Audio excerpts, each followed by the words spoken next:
معتادینو ته موږ راغلي یو. تاسې دا معتادین هم وینئ چې څو ورځې وړاندې د کابل ولایت د کابل د ښار د مختلفو ساحو نه د 3000 په تعداد کې معتادین راټول کړل شول چې د هغوی دا د الحمدلله معالجه روانه ده، علاج روان ده. او نن بیا د الکوزي شرکت له لورې د دوی سره د مختلفو خوراکي توکو مرسته هم وشوه. دغه معتادین چې دلته راټول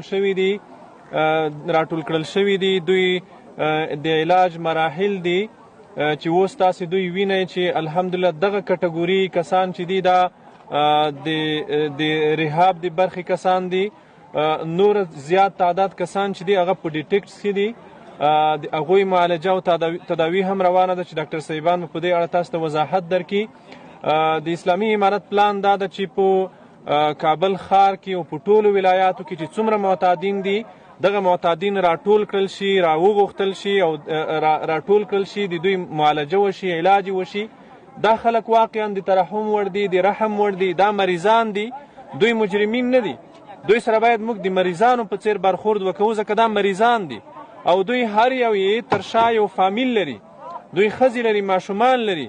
د دوی په تباهۍ سره یوازې د دوی د ځان تباهي نه ده بلکې موږ ته د دوی د فامیلونو تباهي هم راوړي، د دوی سره د دوی فامیلونو تباه کیږي، د دوی فامیلونه د مشکلاتو سره مخ دي.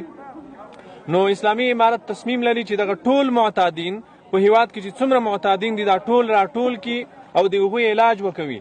همداسې د اسلامي امارت تصمیم دا ده چې په هیواد کې به د مواد مخدره په کلکه مخنیوی کیږي ترڅو دغه خلک د دې ځای نه وځي، بیا دوباره بیا معتاد نشي، بیا په دې مصیبت باندې دوی ککړ نشي. دلته موږ سره د کورنیو چارو وزارت د معتادینو د کورنیو چارو وزارت د مخدره موادو په وړاندې د مبارزې د معینیت د دفتر محترم رئیس صاحب را سره ده او ډاکټر صاحبان را سره دي. د الکوزي شرکت والا چې کوم خوراکي توکي دلته راوړي دي الله د دوی ته اجر ورکړي.